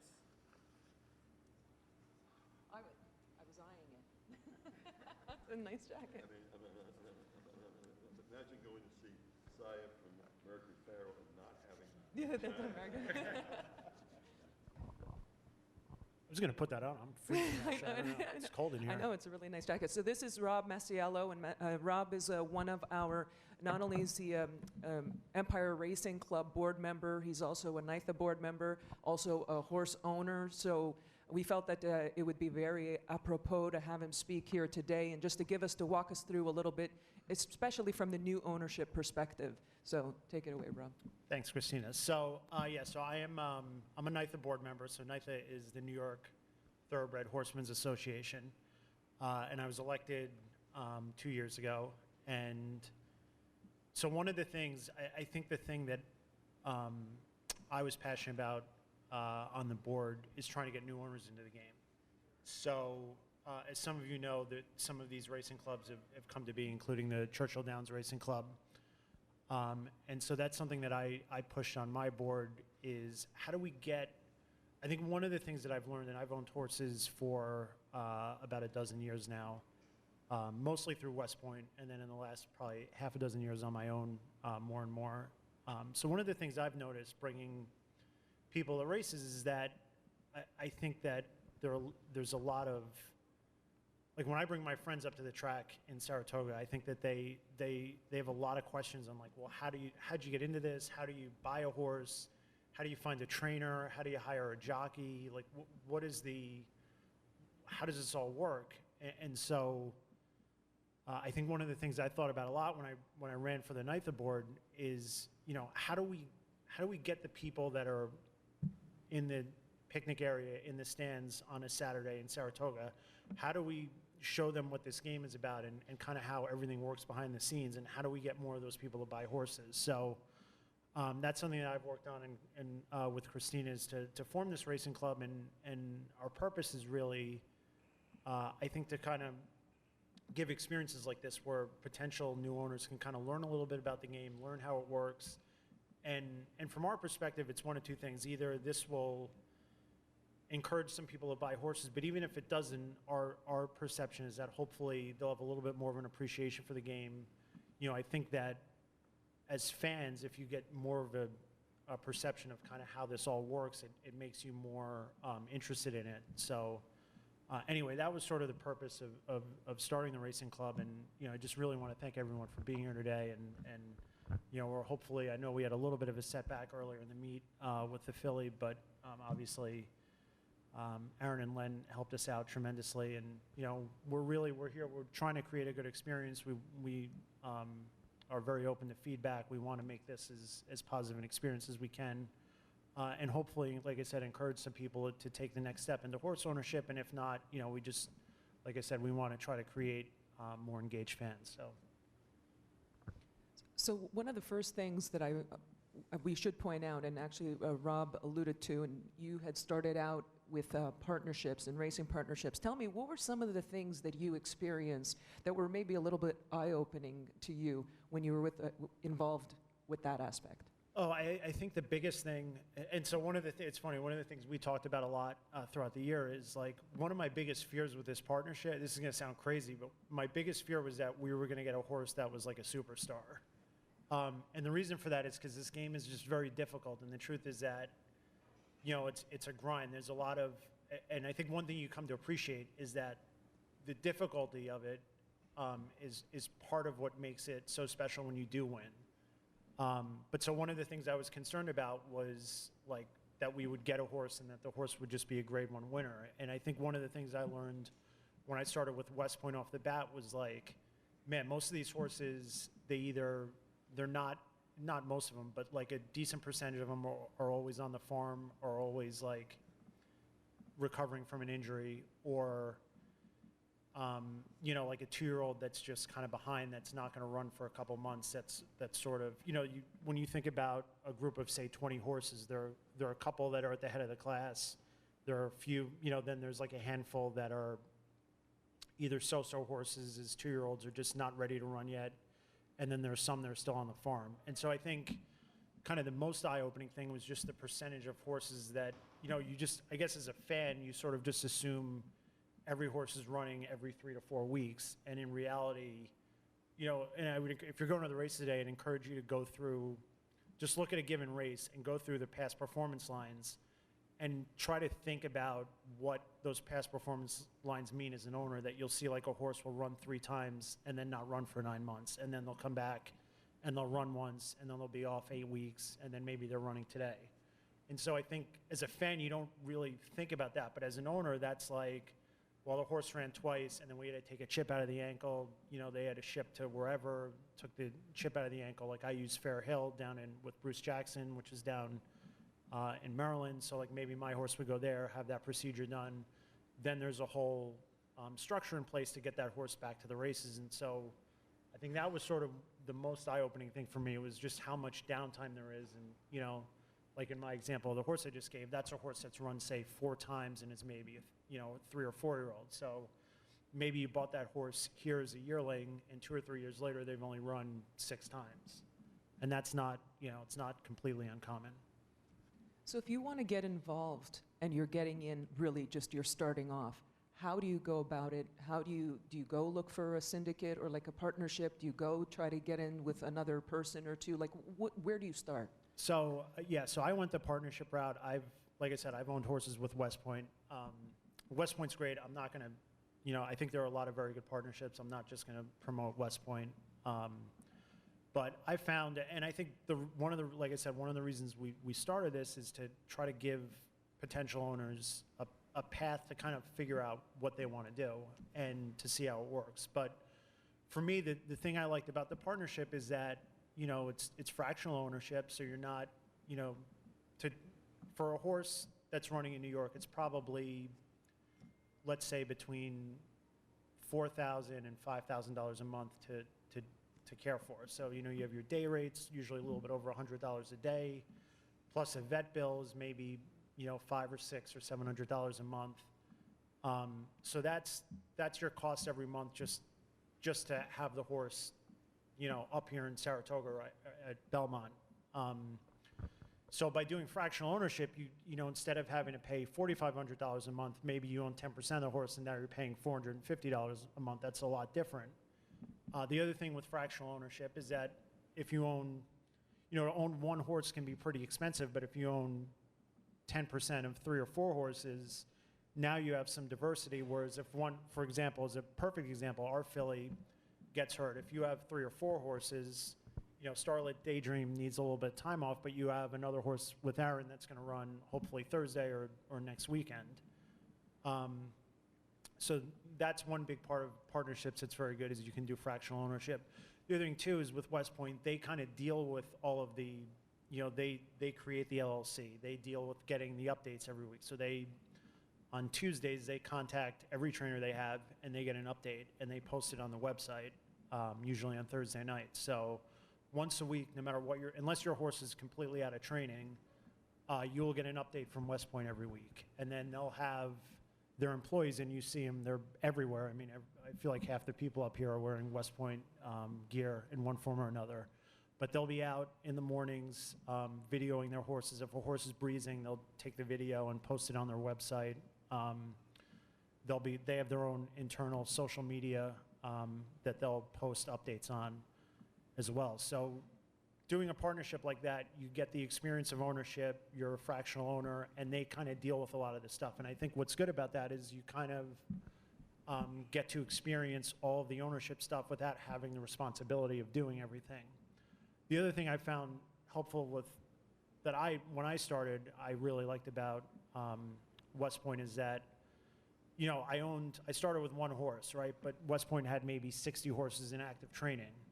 So, and I had access, and as a West Point partner, you have access to the website and what all those horses are doing, and this is probably true of other syndicates also. But so from my perspective, I got to learn a lot on the fly about like what the typical schedule and kind of patterns are of several different horses, not just one. You know, one of the things I was worried about when I started is like, I didn't want to just kind of assume that what happened to my one horse is what's true of what happens to every horse in the industry. And so when you're a part of a syndicate, even though you only own the one horse or two horses or whatever, you can kind of experience with the other partners what all of the horses in that stable are doing. And so I found that to be very helpful as well. So when you made the transition from a partnership into buying horses on your own, because now you actually go out and you've bought horses on your own, and you've actually purchased horses here as well, for a significant amount of money. Tell me about that. What was that transition in terms of making that leap? Well, you know, it helps. They have a very big bar in the back there, and you know, it was a transition for me for sure. And so I think just, you know, I kind of got to the point where I was spending enough money, and I kind of, you know, I love West Point, I love Terry, but, you know, at a certain point you want to kind of challenge yourself and see if you can kind of do it on your own. And you know, I think I'd built a good relationship with a couple of trainers I use with West Point, or West Point uses. And so I just kind of wanted to give it a shot. And, you know, it definitely, there's a couple things I think. One of them is you know, the pressure of kind of, it's all on you now. It's like when you're buying with the syndicate manager is buying the horse and then syndicating it to you, so you're just kind of along for the ride. But when you're the one that's doing it, everything becomes, you know, a little bit more serious, and you're trying to make sure that you're not missing anything. While at the same time expecting that you're going to make some mistakes, and I certainly have and will continue to do so at the sales and elsewhere. But you know, I think that's kind of the biggest thing, is just kind of the added pressure a little bit. But the flip side is like the reward of, you know, I think the first horse I bought on my own at the sale was a Desert Party, who's a awful stallion. He's a New York stallion, and he didn't really turn into anything. But the horse I bought here, I bought him for I think $40,000, and he won the first New York bred race the following spring at Belmont by open lengths. And unfortunately, he got injured after that. But that feeling that day when he broke his maiden was awesome. I mean, it was probably, you know, even though it was a New York bred maiden race, and I'd had a good amount of success with West Point over the years, it was definitely one of the most special wins in my career to that point. So, you know, it's obviously when you're doing it on your own, it amps it up a little bit. So, you know, but again, it's also more risk. Now that you've been out on your own, did you have a question for him? Did you have a question for Rob? What I was just gonna say is, what was the biggest mistake you've ever made? Like, as a new owner, what was the thing that, if there's something that you did that if you could take it back, like you would? You know, I think just one of the things that's interesting is when you go to the sales, is like the adrenaline gets going a little bit, and you kind of have a plan for how much you want to spend on a horse, and then the bidding gets started.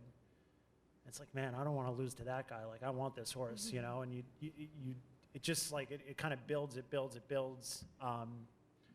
And so, I mean, I think there have been a couple instances where I probably bid too much for a horse that I shouldn't have. But, you know, and that's going to happen. And it's kind of easy to say, well, you know, if that horse turned into a star, you would regret not kind of going the one more time. But, you know, I think I've kind of learned over the years that, like, you have to be a little bit more disciplined, and you know, like I said, it's tough. I mean, you get in the sales ring, and, you know, one of the things I think I've learned coming to these auctions is, like, you're trying to feel out, not just, like, it's easy to say, let me take a step back. It's easy to go to a barn and say, well, that horse is worth $100,000.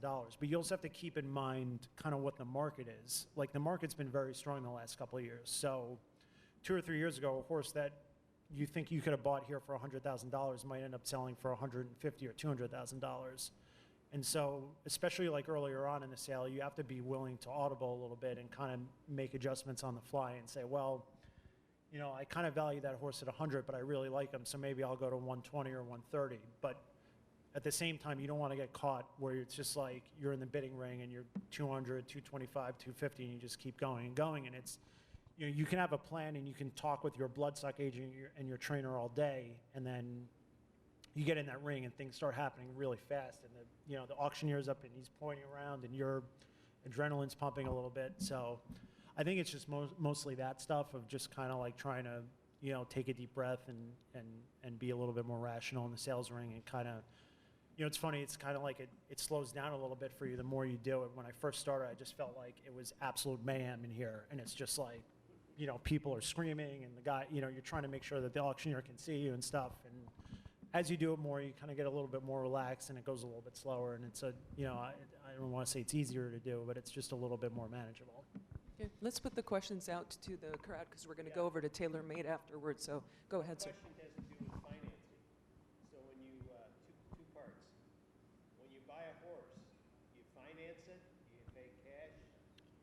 How do you pay for the So I know that they do credit options. I pay cash full up. So one of the things I wanted to talk about was budgeting, and I think it's really important when you come to the sale to have a strategy and a budget. So you want to have a perception of kind of what you're looking for. You're looking for, you know, as an example, you know, if you buy a colt, 99 times out of 100, the residual value of that horse is going to be zero, right? Like it's very, very difficult to buy a horse that's going to go on to be a stallion. It's not impossible, but you can't really reasonably expect that. Even if you bought the sales topper here, which actually West Point did on Tuesday night, you cannot expect that horse is going to become a stallion. I mean, there's a chance, obviously. He's got the pedigree, he's got the looks, he's got everything, but you know, you have maybe a dozen horses that are really going to be worth something at the end of their careers in a given year as stallions, and everything else isn't. So, whereas if you buy, you know, a pretty well-bred filly, you have a chance to have residual value. Even if, you know, if you buy a nice filly and she doesn't really make it at the track, you still have some residual value from her pedigree. Or if you buy a so-so pedigree filly and she gets some black type, you're probably going to get your money back, and you might even, you know, make a decent amount of money. So that's a strategy part, and then the budget part. And for me, it's like I'm not trying to do this on credit. I want to, you know, make a budget, have a set amount of money that I know I can spend, and stay within inside those parameters and go from there. Second part of my question is, when you buy a horse, you insure the horse. So that's a good question. That's actually the other probably mistake I made. I insured everything, and I think when you buy a horse for say $50,000, is probably not. You know, insurance is a few percentage points a year on your purchase price, and you don't have to insure to the full amount of the horse, and you can adjust it. You know, if you buy an expensive horse, I think it's probably worth it to get insurance, but like if I were to buy, say, a $50,000 New York bred tonight, I don't think I would insure him, just because it's, you know, I don't think it's, you know, at the end of the day, insurance companies obviously are the ones that are making money off that, and you know, I think if it's like I said, I think if it's a big enough purchase, you probably want to have some insurance. But you know, for something that's going to be smaller, I don't think it's worth it. Yeah, we just had a surprise guest walk in, Mark Cassie, who's the trainer of Proven Strategies. He's also the trainer who won 2 legs of the Triple Crown this year. He won the Preakness with War of Will, Sir Winston, Belmont. And he won a pretty big race yesterday, too, with a nice filly. So good to see you, Mark. How's everything going? Good to see you. So if you have any questions for Mark Cassie, here he is. We'll ask him first. Mark, maybe you'll give us an update with the horse. He's doing good. As everybody knows, he's on the AEs for, Thursday. We went ahead and entered him in the stake for the following day. We'll see how it looks, but I figure he has a better shot of winning the stake if he's actually in the race versus being on the also eligibles and not getting in. So we'll see. He's training well. I like him. I think he's a nice horse. I've had I've been fortunate. I have had a fair amount of good Sky Mesas, and you know. It's funny, it's nice. I don't know if you know this, but I ran last Saturday a Sky Mesa out of a Quiet American Mare, and he just got beat on the wire in the 7/8 race on Whitney Day. Oh, The really? self-defense. Yeah, no, I didn't know that. You Yeah. know, of course, Perfect Alibi is by Sky Mesa as well. And they're just, I find them to be very versatile and just hard-knocking horses. I like them. I seem to get along with them a little better than some. They tend to be, a lot of them are a little on the nervous side. He himself was nervous, but Perfect Shot, he's good. He's, yeah. Does anybody have any questions for Mark? Oh.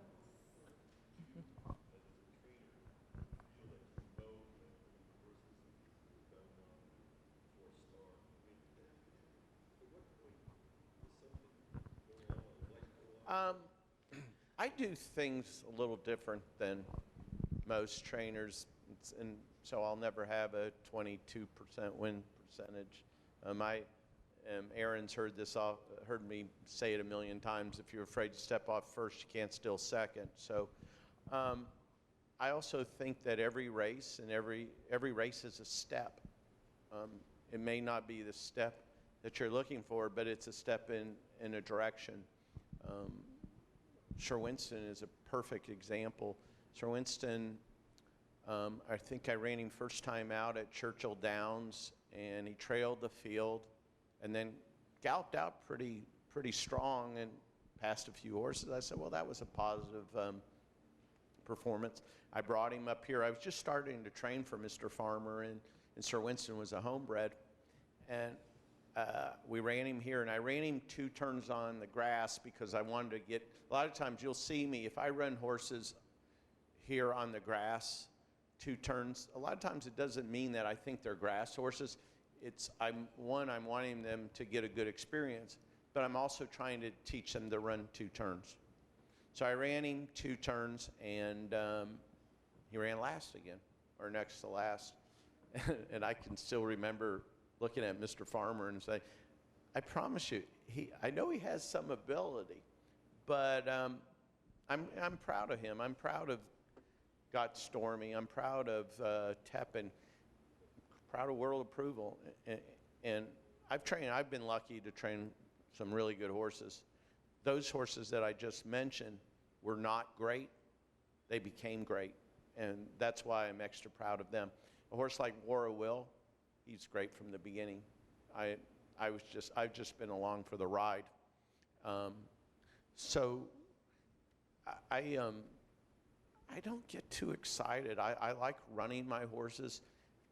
I say it's like training horses is like putting a puzzle together. You keep trying the pieces. Sometimes they work, sometimes they don't. Sometimes you never find the piece that fits.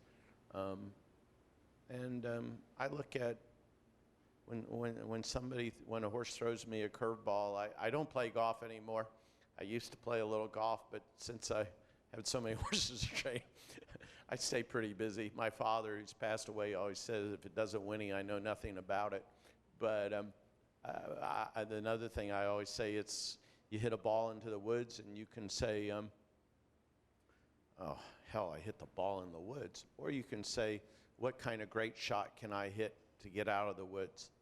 And that's the way I look at everything. So I don't know if you guys know a horse I had, Classic Empire, a few years ago. He was champion 2-year-old. He threw every curveball known. I mean, he did everything. And probably as a trainer, my greatest accomplishment. For him to win, if you knew you only got to read about 5% of it. But what he put us through prior to the Arkansas Derby was just unbelievable. So to go back to your question, you'll hear me quote a lot. I was lucky. I spent a lot of time around Alan Jerkins, probably 35 years ago, and things that he told me I still use today. He said, I don't understand horse trainers. He said, when they're running good, they want to give them time. He said, you run them when they're running good, and then you give them time when they're not running good. So you saw that yesterday. You saw that with Got Stormy coming back in a week and winning. Now, I'm not, I was, you know, I told Gary Barber, who's just a wonderful man, I told him all the reasons why we shouldn't run her. And he said, well, unless you tell me she's not doing good, we're running. I said, okay. And I had some people say, well, why don't you just tell him, you know, she wasn't doing good, she's not feeling good. I said, the reason I'm in the relationship I am with Gary Barber and why I've trained for Jack Oxley and Charlotte Weber is I tell them the truth. And my wife said it. My wife says, it's our job to give them the beacons, but it's their plane to fly. And I feel like that's why, you know, I get to train for all these great people and why they let me invest their money, because I'm wrong a lot of times, but you're going to get, one thing you will get the truth out of me. And it works for me. That's just me. Yes, sir.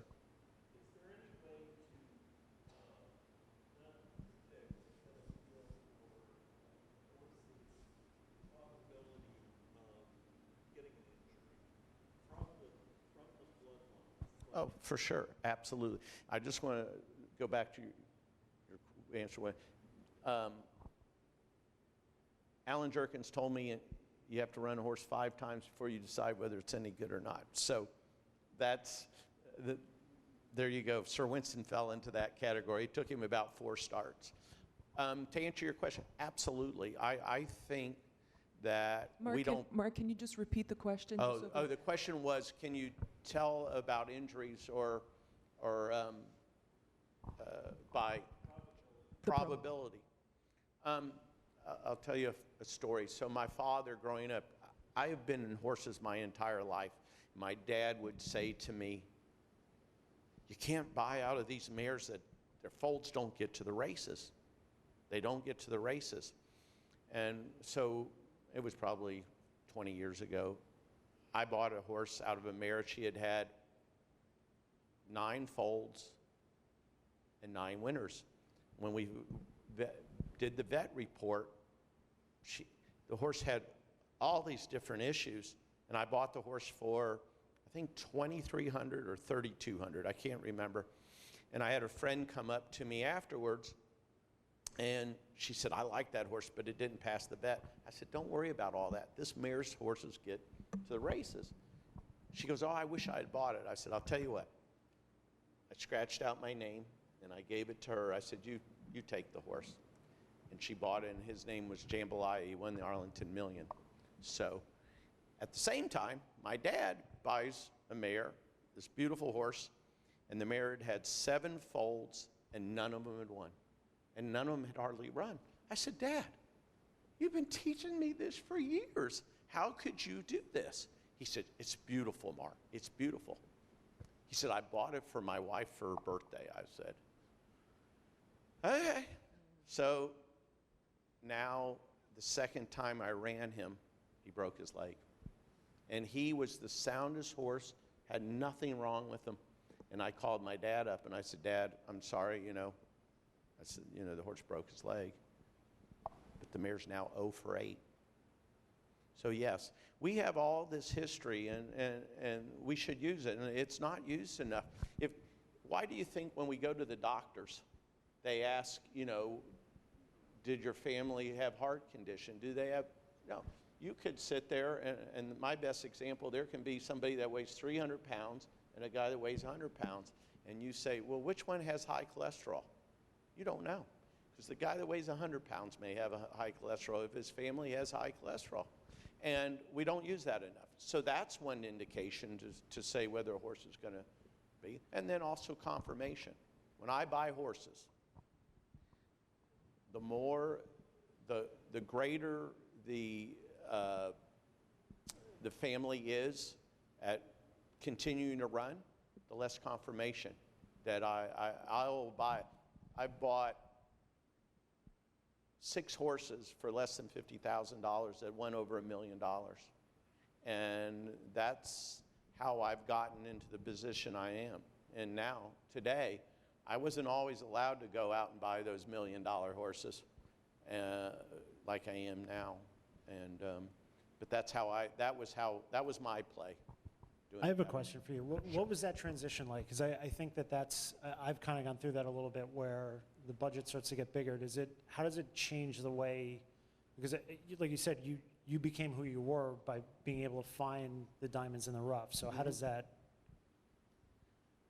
Well, when you start paying that big money, most of the time you're the home run hitter. You're trying to find the classic empire that you can sell for $20 million. And that's where it changes. But honestly, I don't think it's the best strategy. There was a scenario just that was, I don't know if you've followed the Patriots, but they go where they get rid of their first round draft choice and go and get 3 or 4 third and fourth round draft choices. And I think that's the way to go. Mr. Oxley and I quite often have conversations. I said, no, Jack, we're not going to buy the $1 million horses. I said, we're going to go and buy the $300,000 and $400,000 horses. And when they go over that, we're going to say next page. And he says, okay, and it works for a while. And then he gets, but, when you start playing in that big money, you're trying to have the next Justify and everything. But in there, it's kind of crazy because there isn't a whole lot of difference between a $200,000 horse and a $1 million horse. Yeah, the margin becomes so much less. Yeah, if somebody came to me today and said, I have $3 million to spend, how do I do it? I would say, let's go out and buy, 10 horses for $3 million. Let's not go buy two or three, Yes, sir. Could you tell us how a trainer decides how many works to give a horse and how a trainer decides when a horse is ready to run? It becomes feel. Every horse is different, for sure. So you have to know your horse. You have to know, sometimes it doesn't hurt to know your pedigrees too. And I've been doing it, I think this is my 41st year. So I'm often go back to my memory bank and so it's by feel, it's by racetrack. I am a big believer in the synthetic track. It's proven fact there's less fatalities. And if everybody had the synthetic tracks, we would be getting 3 or 4 more starts out of our horses a year. And we wouldn't have all the scratches all the time. And you would have better racing because synthetic is as close to turf. If you ever watch turf racing, it's not unusual for the entire field to get beat 6 or 7 lengths. They'll be bunched. Where when you have a dirt race, it'll be 30 lengths or 25 lengths. The other thing is why I like synthetic so much is I can get a horse ready to run. If I have a horse that I'm going to run at Saratoga and it be competitive, it's going to need to work 15 times to be competitive. And I can take that same horse and run him a month and a half earlier in Toronto because they get over it so much easier. And I can tell you this, I've trained 2 classic winners recently. I've trained 5 Eclipse winners in the last 4 years, and I think 5 Breeders' Cup winners. And they've all set foot, I think, in Toronto at some point in time through my training. A lot of good horses. I get a lot of my horses ready there. War Will started there. Now, Got Stormy only went there for a race. We bought Got Stormy after her second start. Wonder Godot, she started her career there, and I do it because it's easier on them, and I get more. again, I'm trying to give them good experiences. That's why a lot of times, too, I run on grass. A lot of horses, when you run them on dirt, I don't like my horses to hustle away from there. I think they get hurt when they do that. I want them to learn to settle. I always tell my riders, I win more first time than I like, really. We win like 18%. But I tell all my riders, I said, I'd rather be a closing fourth than a dying third. I want my horses to learn to run by horses and get confidence. We could take one more question. Oh, there's a question in the back. Yes, sir.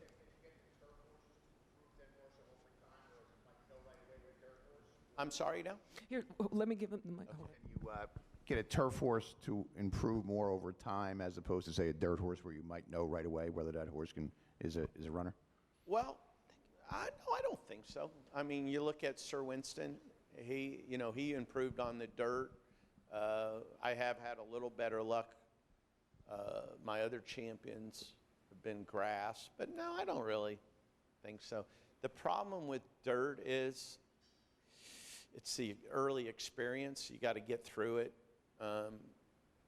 You go and you run a horse on the dirt over there, and they start throwing the dirt back at them. They start jumping up and down.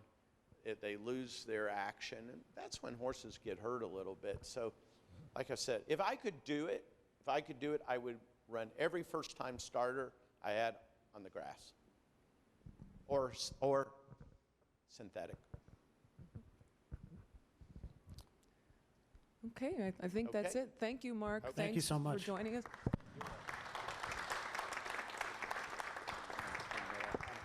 Thank you very much. Yeah.